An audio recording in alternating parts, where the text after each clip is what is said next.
Hey, Eric, how you doing? I'm good, Bob. How are you? I'm good. Hey, Anthony Black, he leads all SEC players in minutes played, and he's obviously doing pretty good with that workload. Just how do you think he's handled that as a true freshman playing, so many minutes for you? Well, I think he keeps getting better, Bob, on both sides of the ball. Obviously, we need him to score certain nights. There's other nights that we need him to, distribute the ball. He's had to try to break presses, both man-to-man presses, zone presses. He's made timely three-point shots for us. So, I think Anthony's done an incredible job. He does a great job in the weight room with what we call, in the training room with what we call prehab. He's in there always with our trainer.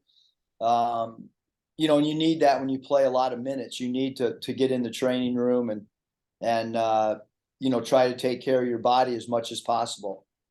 And then Devo, and Ricky, they're all like top in the SEC in minutes. And I know they're good, and you want to play them a lot. But with Nick coming back, do you think you can take a few minutes away from them and give them to Nick? And just how do you think that'll work moving forward? And with this being Nick's second game, knocking some rust off, how do you think? What are you expecting from him to Wednesday night? Well, I think that obviously with Nick coming back, he played 17 minutes, which is 17 more minutes than obviously when he wasn't in uniform. But this is it's almost like our sixth team that we've built with. When you look at, the first team, we had Nick and TB, through that Texas exhibition game in the summer, and then there was a team with no Nick through Maui, and then the third team with Nick and TB against San Jose State for the one game that we've had the roster together, just one game, and then a fourth team with no TB and with Nick, and then a fifth team no TB, no Nick, and then a sixth team now with Nick. So how minutes, roles, how that gets defined is going to be based on how guys are playing and how the team's playing. We knew that anytime a player comes back, there's an adjustment for not just the player that's been sitting out, but for the other guys as well. So not a lot of teams are making that adjustment this late in the year, and obviously we are, and so hopefully we'll play better than we did against Mississippi State. Okay, I got a couple more if time allows. I'll turn back to Mike. Thanks, Eric. Scotty? Yeah, Eric, I'm curious how important you feel offensive pace is for you guys on Wednesday. I guess given, A&M wants to kind of grind things out, and then to maybe avoid, some late shot clock situations like you guys had Saturday. Yeah, we played pretty well against Texas A&M, in the home game at our place. They're really well coached. They understand their roles. They do a good job every night of getting people to eat shot clock up. They're two different teams, A&M and Mississippi State. Both of them are very good basketball teams. Both of them have grinded out type styles. But I thought we did a pretty good job in game one against A&M. They'll make some adjustments. We'll certainly try to make some adjustments. And pace of play every night is important for both teams that are playing. And sometimes when we don't run, we don't turn the ball over as much as well. So hopefully going on the road, we'll play better than we did the other night on Saturday against Mississippi State. And then specifically with Tyrese Radford, what are the challenges with him? It seems like he's a guy that checks a lot of boxes for that team. Well, one, he's got great toughness. Two, he's a really good defender. He's an excellent rebounder for his position. He's a high volume free throw attempt player. He's a dynamic scorer. I think he took 19 shots last game in game one against us. So he's a focal point of their offense, obviously. Crafty in pick and rolls. Maybe earlier in his career, he was more of a screen setter in pick and rolls. Now they'll have him as a ball handler in pick and rolls, and he's just versatile. He can play the 1 through 4. And there's not a lot of guys that can in college basketball that can play 1 through 4 and be equally effective in all 4 positions. Touch. Yeah, Coach, Devo's been so good for you for 9 straight games before this last one. Do you have to say anything to him after this one, or is he kind of like one of those veterans where you just kind of know he knows what he's got to do moving forward? No, I mean, I think as a coach, you always want to try to talk to your players after games, both individually and collectively as a group. So when we talk about film today, we'll go through different things as a group, and certainly it's important for me to talk with guys individually, whether it be pre-practice, post-practice, discuss matchups, discuss prior games, whatever it may be. But Devo, Devo, I mean, he's been around long enough to, and he's had such an impact on us both sides of the basketball this year. So I'm not really overly concerned with him bouncing back. And along those same lines, what do you expect from Nick, in his second game back? Where do you expect maybe the biggest strides from him? Well, I think just, him gaining experience with the current roster, there's not, we don't have a lot of time to figure this whole thing out. I mean, every game is magnified from here on out. We have 3 weeks left in this season. And it's our job to try to do everything we can to win as many games as we can with a very difficult schedule. So that's what we have to do. That's our main concern. Our main concern is how do we win as many as we possibly can over this 3-week, 6-game segment. Curtis. Coach, you guys were able to shoot it well enough and defend well enough to get an 11-point win in this first matchup, despite shooting 20 fewer shots than A&M. I guess how important is it for you to kind of limit them on the offensive glass and cut down on turnovers a little bit, especially with this one being on the road?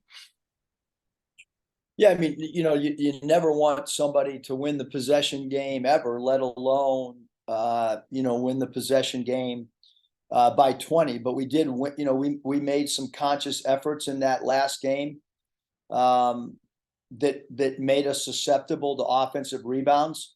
And on the flip side, it might have, gotten the ball out of certain players' hands for them. It might have sped the game up slightly, a little bit more. So we'll obviously need to do a better job, a significantly better job defensively blocking out. And like I said, I mean, Coach Williams, great coach. He's going to make adjustments. There's zero doubt in my mind that he'll tweak things and make it adjustments. And we certainly cannot go into this game with the exact same game plan either. As you mentioned, there were some holes of some things that we gave up in game 1's game plan, even though we did win the game and led for most of the game. We've got to do better in a lot of areas with this being a road game. And then with Wade Taylor, he scored a decent amount of points, but you really made him work for it. I think he was 6 of 19 also in that game. Just what makes him a tough cover, and what are some of the keys to containing him?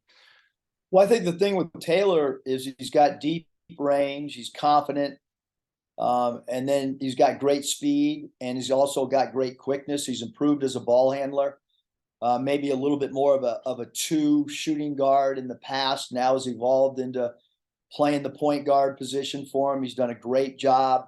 And their backcourts, it's a really difficult backcourt to contain because both Taylor and Radford can dribble, drive, and shoot with distance and range. They both can handle the ball in pick and rolls. And then Gordon, even, people don't talk about it. I don't know how many games he started as a college player in the SEC, but it's probably in the 60 range. With him as a starter, and he's now coming off the bench. So 3 guards, all have specific roles and contribute in different ways for Texas A&M. Hey, Bob, follow-up question? Yeah, Eric, I think I got this right. I think A&M leads the SEC in free throws made and attempted. And obviously, Nation. yeah, okay. Well, thanks, the nation. And how big is it to keep them, from getting on the line a ton? And obviously, on the road, you tend to get called for more fouls. Visiting team does. That's just kind of life on the road. I mean, how do you balance that? You want to play tough defense. You don't want to foul them a bunch, put them on the line a bunch. Kind of how do you see that aspect of the game playing out? Well, we draw a lot of fouls too. So hopefully, two teams that relentlessly attack the rim. I thought we did a pretty good job of late of going vertical, which would tend to say there's not going to be as many free throws attempted. So we'll continue to work today and tomorrow on going vertical. Continue to work on trying to keep our man in front of us, so as not to give up too many free throws attempted by the opposition. And then we'll conversely, we'll continue to work on trying to draw fouls on our end. What is it A&M does to get to the line so much? Well, I mean, I think it's, it starts with Radford. He's strong. He's, got 3-point range, drives hard to the rim. And then you got inside guys in Coleman and Marble that are, good paint scorers. And then you add in guys like Washington and Garcia. Those two up front off the bench guys come in and they're really, really active and very aggressive. That being 13 Washington and 11 Garcia. So you add all that together, and Dennis is a guy that can make threes and can put some pressure on the rim as well. And so that's, it's an aggressive team on both sides of the ball.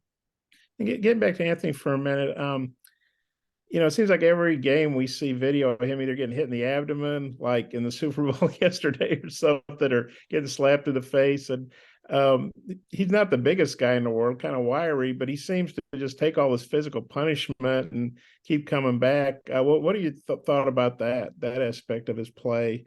And then this is all around you. You mentioned his shooting and facilitating, but he rebounds, he gets assists, probably just turning over a little more than you would like. But just what you thought about his all-around game and his ability to basically take all this contact?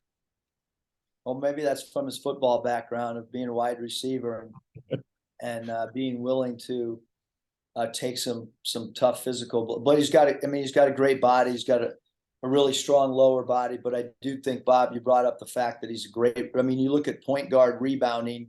He's as good a point guard rebounder as there is in college basketball, both offensively and defensively. His offensive rebounds kind of have been at a timely junctures of games. He's obviously out away from the rim a lot, being the point guard and the initiator of the offense. But he does make timely offensive rebounds. There's no doubt about that. Defensive rebounding, there's been games when he's gone up amongst opposing team centers and power forwards and not only rebounded the ball, but also range rebounded out of his area.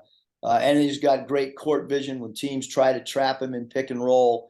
He's done a really good job of finding the roll man or looking at skip passes, looking over the defense for skip passes. So he presents problems for sure. He's great downhill dribble driver, and that downhill dribble drive can lead to dump off passes for teammates, or it can lead to him scoring or drawing free throws as well.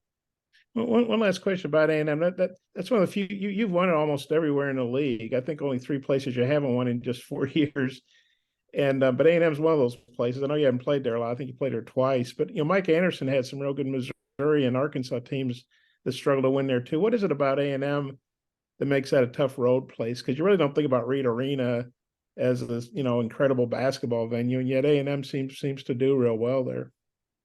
Yeah, I mean, I think that probably in my opinion, I've got a short sample size of 3.5 or almost 4 years now of playing.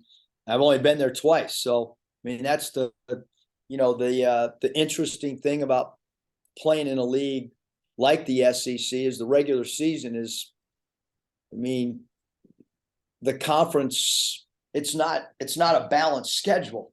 So it's the first time I've ever been a part of any league where it's not a balanced schedule. In the G League, it's pretty balanced, and in the Mountain West, it was balanced.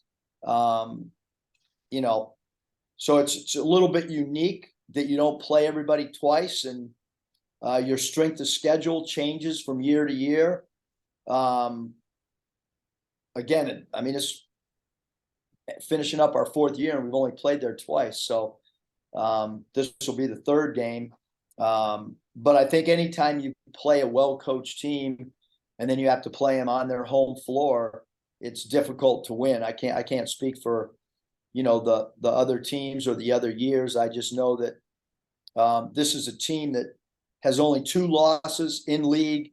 They have an incredible conference record right now, and this will be a very, very challenging game, as will the other road games that we have left on our schedule. We have arguably the 3 best teams on the road, our last 3, you know, road games.